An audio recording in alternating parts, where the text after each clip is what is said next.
We're moving towards becoming a non-violent society, and that's a good thing, especially for lawyers, because now we do all our fighting in court. Lawsuits are not as immediate or cost-effective as punching your neighbor in the head, but I think it's better to lose money and have to go earn more than to spend your life with a permanently bent face. Well, now we've got so much maturity in non-violence that we've turned into a bunch of guys who will sue anybody about anything. It's not smart or correct, but it's one of the things that makes us what we are.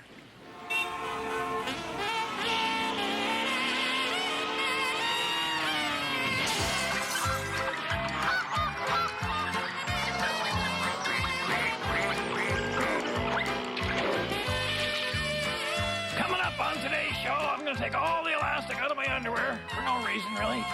Then I'm going to do a little bit of, looks like I'm sawing something there, and then I'll do a little bit of, actually, it's how to use your legs as a vice, I think, this week.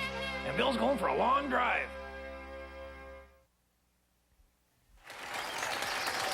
And now let's have a big hand for the handiest handyman with the hand-handed hands that you have to hand it to handily. My uncle, Brad Green!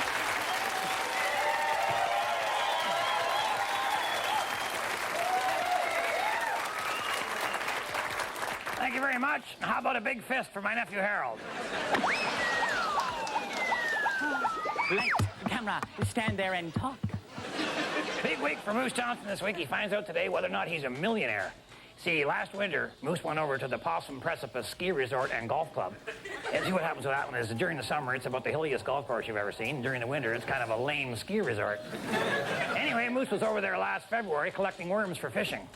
I never really understood, why was he collecting worms in the winter? Ice fishing. That's our Moose. Yeah. So he was leaning down there, you know, digging around for the worms there at the bottom of the giant slalom downhill, which is also a par 2 during the summer. And a skier come down and nailed him right in the head. Whoa, he's lucky it wasn't his foot or something he uses. Well, Moose is now suing the owners because he said they should have had a sign there saying, don't lean down and stick your head in there because your ear will freeze to the ice and then a ski will come down and hit you right in the head. And he's suing for $1 million in damages? Yeah, he says the collision affected his thinking. Improved it? Exactly, and now it's harder to find a girl or be happy or get a decent job. How did he figure that? Well, apparently his lawyer is using you as a legal precedent.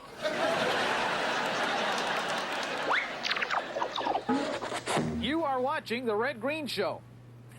People will buy anything, won't they? Well, if you ever need to prove you're a man, here's something you should try. Should try? See if you can climb up Tucker's Mountain when the sun is hot and high. It's 300 feet and it's all straight up and it feels like it's gonna collapse. Tucker built the whole mountain himself, and believe me, that's a lot of beer bottle caps.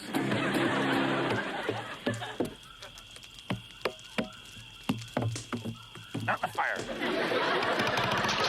All right, now, there are certain things that the woman in your life is going to ask you, and you're not going to have time to think of an answer. And the worst one of these is, am I fat? Oh, boy. Now, for sure, you're not going to say yes, eh? Unless you got a death wish, eh? But you even got to say no the right way, eh? Or this conversation's going into triple overtime. Just say no right away. Just no. Don't think about it. Don't pause. Just say no. Don't say, well, no, not really. But you know something? You daresn't go too far the other way neither, eh? Like, for instance, you can't go, what, you? Fat? Tell me another one. Get serious. What, are you out of your mind? Oh, sure, all your friends are fat and both your sisters. And your mom. But you're like an underfed chicken, eh? It's scary how skinny you are. As the great Wilbur Shakespeare once said, methinks the lady doth process too much. What? Just say no, and then right away invite her out for dinner, huh? That way you're going to look like a hero, and she's obviously thinking about her weight. She's probably not even going to take you up on it. It's a win-win. Yeah. Am I fat? Oh, yeah. Well, with Moose Thompson going after the ski and golf resort, it got me thinking about some way you could be golfing year-round without having to phone in sick to the office from Florida all winter. Of course, this would mean you'd have to be golfing indoors. And for that, of course, you're going to need a pretty big house. Probably 140 million square feet. maybe go with that one of them open concept things and the high ceilings, because you're going to need some mature trees in there, and maybe a bathtub water hazard and a dog leg in at least 3 of the rooms. I'll tell you what you can do. You can have an indoor driving range. All you need is one of these old-fashioned golf balls, the kind that inside is all an elastic, wound round, round, round, round, round, round, round. You got to unwind all that. I'll tell you, when I was a teenager, oftentimes we would spend an entire summer just unwinding the one golf ball, be maybe 4 miles long. That's the kind of fun we had with rubber when we were kids. Times have changed, haven't they? All right, so step 1 is you got to get the outer casing off the ball. Club selection's important. I'm going to go with my tree wood. All right, here we go. 4. Okay. Plan B.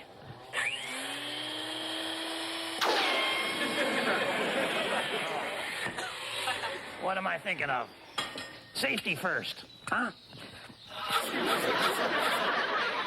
All right, well, I got it all taken apart here, and I got the elastic unwound, but I may have cut a little deep, just about everything there, so handyman has to be able to adapt, so another source of elastic. You know, I got the elastic in the underwear waistband, you know, and I'll be right with you on this. There we go. All right, now you take the end of that and you just attach that to the ball using the handyman's secret weapon, duct tape. All right, now you would do this, of course, with a golf ball, but Harold wanted me to use something a little bit bigger, so we got a croquet ball here. Harold says that reads better on television, which is kind of confusing to me. I thought people watched television so they didn't have to read. And then the other end of the elastic you would attach to a normal golf tee here, and gosh, I would put a real good knot on that if I were you. You don't have to use a tee, in fact. You could use a candle or a beer bottle. But with my medical insurance, I thought I'd go with the tee. And you can set the whole unit up here on a cribbage board, and that way you put the tee into the cribbage board, and you don't actually have to drill a hole in the floor of your family room. Unless you really enjoy doing stuff like that. All right, and when you pick your area, try to make sure that it's, you know, away from some furniture that you have some value in, the china cabinets or a chandelier, that type of thing. And the target now should be somewhere out there, maybe one of them big double sliding doors, get them opened up, or at least hit it into a room you don't care about. But remember, keep your head still. Oh, boy. That was a beauty. Felt good. I got all that one. And the beauty of this system is the elastic will bring the ball right back to you.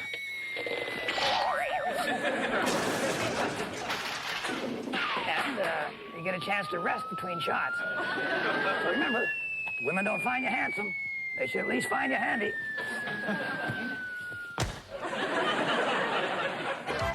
Stay tuned. Glenn's going to stand there and I'm going to do stuff. And Harold's hearing voices again, except for mine.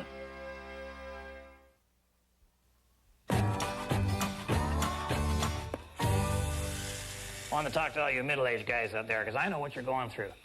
I know what it's like to wake up 2 hours before your body does. Or to watch a full head of old hair swirl down the shower drain, while a bushel of new hair sprouts out of your nose and your ears. And at our age, you never know if the call of nature is going to be a shout, a whine, or a whisper. You know, going to the washroom is like going to a fireworks display. You stand there for an hour and a half waiting for something to start.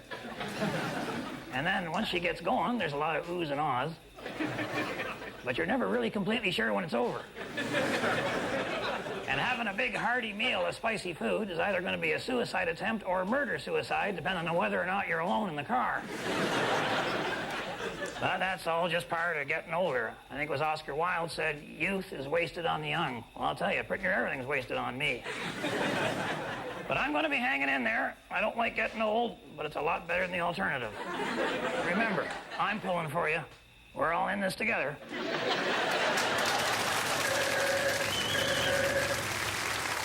Well, Moose Thompson won the settlement, and now he's the richest guy in the area, at least on paper. Oh, he's a millionaire? Oh, this is great. You think he'd like to finance my first feature film? Bikini Madness. Calm down, Fellini.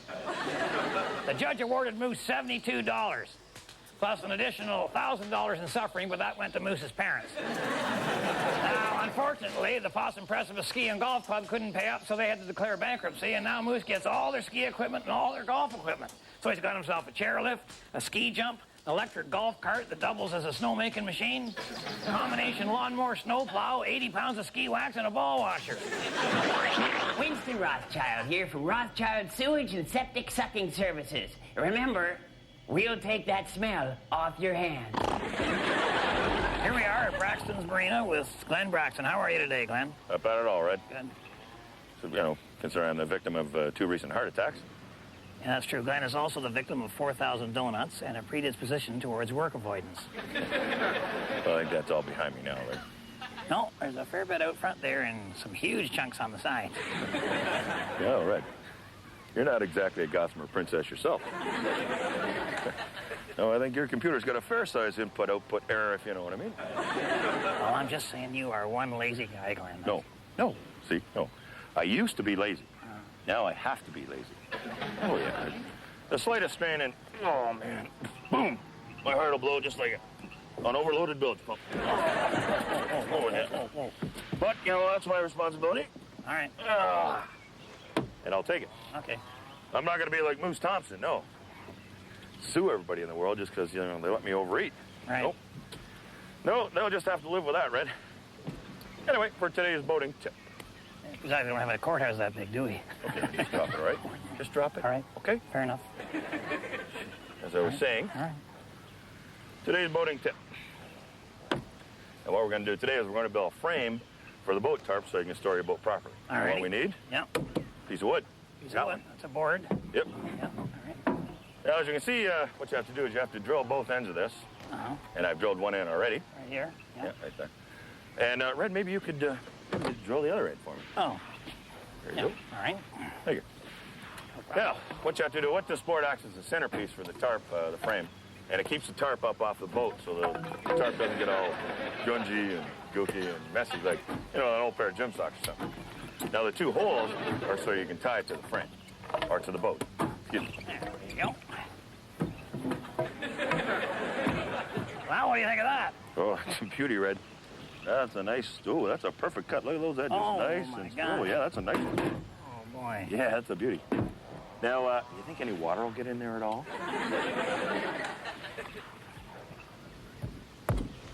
No. Red, if I do sue everybody, you're my lawyer. Nice, safe sport today on Adventures with Bill. We're going to do some golf. Yeah. Thank you, Bill. Good morning. Don't yell for now. You're way too late. Take that ball and... What? Oh, a little contest, a driving contest, so you can hit the ball apart. Well, let's make it interesting, Bill. Let's put some money on this, huh? What do you say? Get your wallet out. I said, that's your wallet? Oh, my gosh. Oh, my gosh. All right, so I'll go first. I feel pretty good about this. Just rear back, let her rip. I didn't get all of it. No. It's not bad, though, I guess. All right, so I go with the little flag, and I stick the flag in where my ball is. Now, Bill has to hit his ball either farther or at the same distance or not as far. That was the flag. I'm guessing not as far. Oh, look out, Bill. Oh. What do you think? Not bad. Nice try, Bill. I'll just grab myself some... What? I won. What? That was a practice swing? What the heck is this now? Oh, now Bill's trying to get the pendulum theory working with the bigger, longer clubs. Missed it. Oh, no. Nice try, but not enough. Even that longer pendulum didn't... Bill, you've already had 2 shots. What's going on? He asked me to help him put this ladder up here. He's got something in mind. I don't think he has a chance, so... What the heck? What's he got now? Oh, my gosh. You want to see the golf bag that came out of? And up he goes, up the ladder, and... I'm kind of interested to see how this turns out at this point. Swings his leg over, asks for the club, and that's probably an 18-footer now. And I guess that's the driver. You don't have something that long and make it a 3-wood. Can you swing that, Bill? That looks kind of hard to control. Watch your aim, Bill. Tee it up. Oh, he hit the ladder. Look out, down you go. Oh, the hydro pole. And the pendulum. Here comes the pendulum. What? Oh, my gosh, he won. Oh, my gosh. Be a good winner now, Bill. Here's your money. That should be able to buy the finest medical treatment money can buy. Bill seems shorter. Stay tuned as Dalton goes to the edge of bankruptcy. Short trip. And Winston tells us how to do public speaking. Putting in the dock by me. We gather by the water's edge, and everyone grabs a side. We lift the dock up on our backs and brace our legs for the ride. We dash down to the rocky shore and throw the dock in end over end.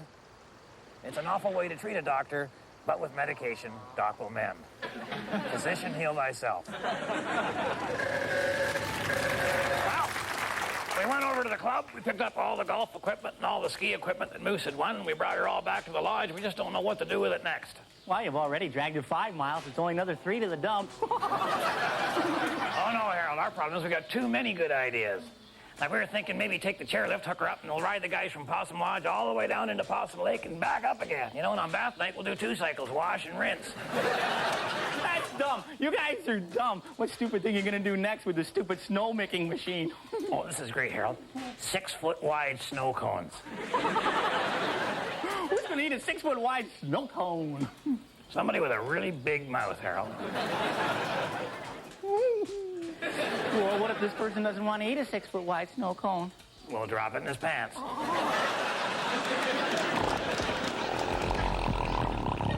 This boat's for sale. It's only $100, but you should be a strong swimmer. We're out here by the main highway at Humphreys Everything store to do a little business transaction with the owner, Dalton Humphreys. Now, Dalton, we were cleaning out Moose's ski and golf club there. Come up with this little unit right here. What do you suppose something like that would be worth? Well, you know, before Moose Thompson bought that resort, that would have been worth a pretty penny. Uh-huh. Now, it's next to useless. Oh, come on now, Dalton. You got to be pulling my leg here. I mean, this was used by the pioneers for something, I would think. Fred, the antique business is built on 2 cornerstones. Golfers and skiers. Without them, I'd be bankrupt in a week. Why? Well, the men golf together, and then the women drop them off, and then they drive around killing time. Doing guess what? Looking for antiques. Bingo! Uh-huh. And skiers, what's the #1 souvenir they take home?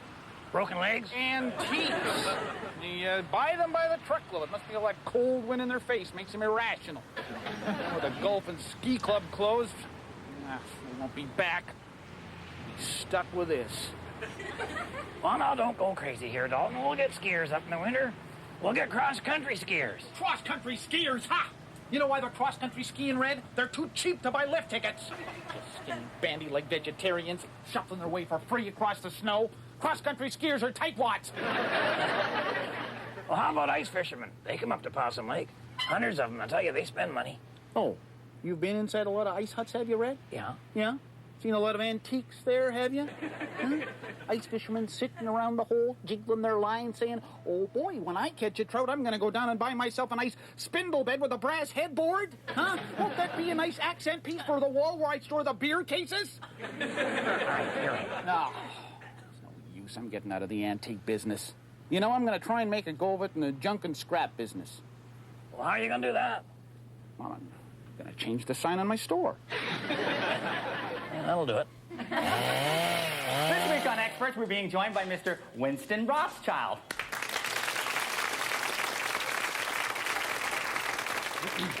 The first letter goes as follows. Dear Experts, I have to give a speech at our next general meeting, and I'm very nervous about talking to a group of people. Can you help me? Well, I always find that excessive alcohol consumption really loosens.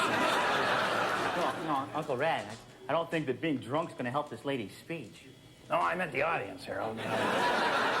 You get them so juiced up they can't hear you, it really takes the pressure off. You know? Low self-esteem, there's your problem, eh? Oh, yeah, I've been there. You know, before the septic business, I wouldn't even hold my head up. And now you have to, I would think. Well, anyway, I learned the 3 jump starts of self-power and bigger lungs in a book If you can do that, any idiot can by Anthony. Man, you didn't take another one of those selfish help course things, did you? Well, I wasn't going to at first, but I worked up the courage after watching Seize the Self-Help Course of the Day by Walter Mollusk. So, Winston, what are the 3 jumpstart points to a bigger lungs thing, without, pumping sewage? Well, number 1, dominate your audience. I like to do it from a 15-foot step ladder and just sort of talk down to them, eh? Well, ma'am, for this speech, you might want to wear slacks. You know something? There's really nothing like seeing an audience like this, eh? Putty in your hair.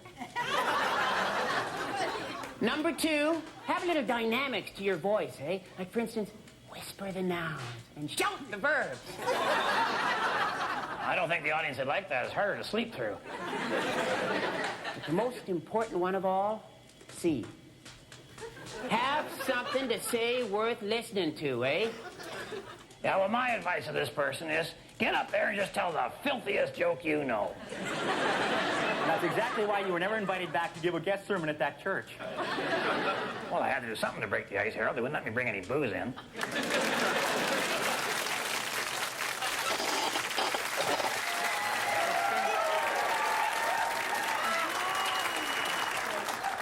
Well, we finally figured out what to do with all that golfing and skiing equipment that Moose Thompson had won. And on paper, it looked perfect. But in reality, there were a few glitches. Glitches? Whoa. Glitches is a polite term for 9 guys hospitalized. Too bad. We had that chairlift hooked up with the golfing equipment. We had a golf driving range with a ball return. You'd stand at the top of the ski ramp, you drive your balls down into nets that were hanging from the chairlift, bring the ball right back up to you. Yeah, would have worked, too, if you didn't use that snow-making machine. Well, the guys get awful hot standing there in the sun hitting golf balls, Harold. The problem was the hill got all iced up and guys started slipping and sliding all the way down the hill right into the darn chairlifts. It was horrible. Guys hanging by their feet upside down being dragged across the driving range. Of course, they would have been all right if the rest of you guys had stopped driving golf balls at them. It was just too tempting, 18 guys hanging upside down from a cable looked like a giant charm bracelet. Well, it wasn't funny when people started getting hurt. That wasn't from the golf balls, Harold. That's when the cable snapped. Twang! Everybody went everywhere. Now they're all suing Moose for $1 million each. Oh, well, now, wait a minute, Uncle Red. To be fair, when the cable snapped, Moose did yell, "Fire!" He was ordering beer for himself. Whoa, it's meeting time, Uncle Red. Yeah, you go ahead all the way down the wow. As I defoliate. If my wife is watching, I've decided to give up golf until they get safer chairlifts. And to the rest of you, thanks for watching. Until next time, on behalf of myself and Harold and the whole gang up here at Possum Lodge, keep your stick on the ice.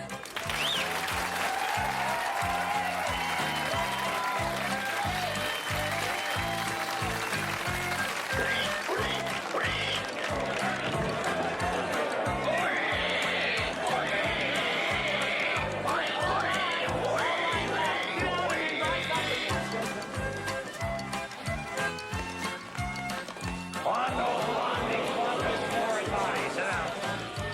I got something to show you. I got something to show everybody. It's a new segment for the show. Look.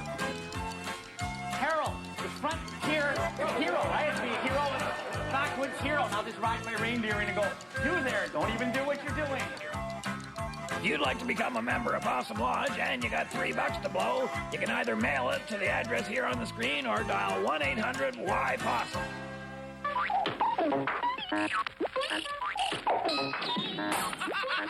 this is too much!